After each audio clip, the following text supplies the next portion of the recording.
Hello there, would you like to introduce yourself?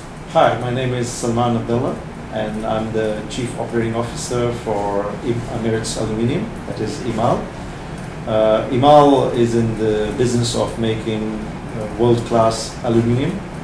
We have a large number of products which includes billets, ingots and sheet ingots. I started my career with Dubai Aluminium nearly 25 years ago, and whilst I was a general manager for power operations, I thought that I'm missing the skills required to do my job properly, and that's when I enrolled myself onto the MBA with Bradford University.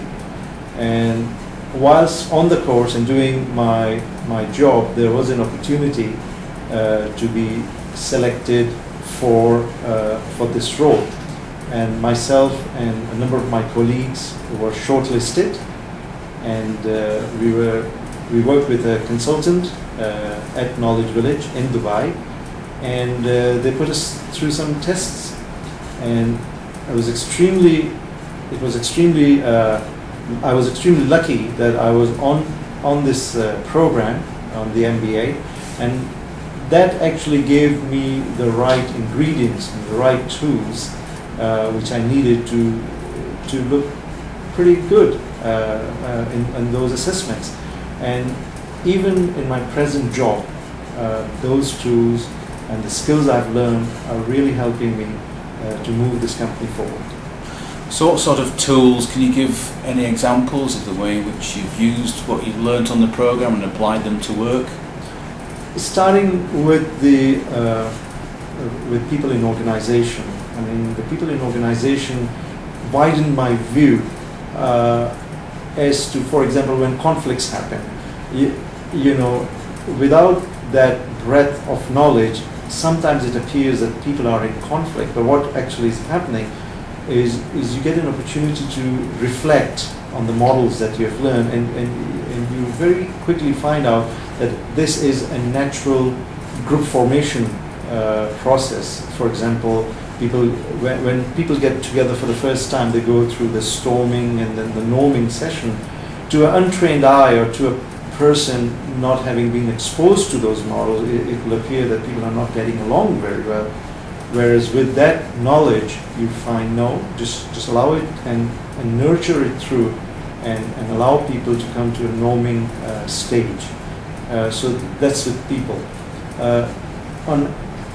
On other areas like economics, I mean, coming from an engineering background, I think that was like a veil come off on this whole vocabulary and jargon people were continuously using, and suddenly it all starts making sense. You realize you can actually then start talking to your peers in the business. And as an engineer, I couldn't do that before that. So those are two quick examples of how that was very useful to me. So it gave you a vocabulary that you could talk to other people from different disciplines. Vocabulary and a clarity on the fundamentals, the first principles which are driving that vocabulary and how they are interlinked with each other. So yes, that's what it did for me. Great. And you're on the management project at the moment. Could you briefly describe what it is that you're doing with your management project? Yes, that's a very interesting thing. What we are finding that we as a management, we are in the startup mode, and we have been tasked from the owners to bring their vision into reality. And the management project, I'm trying to address the critical management problem, that how do you do that? How do you bring the vision of the board of directors, of the shareholders, to the shop floor?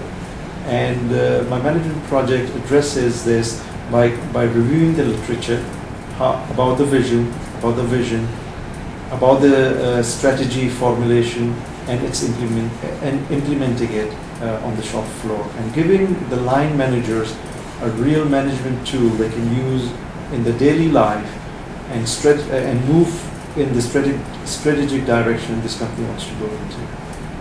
Okay. Thank you very much for your time, Salman. Thanks. Okay, thank you.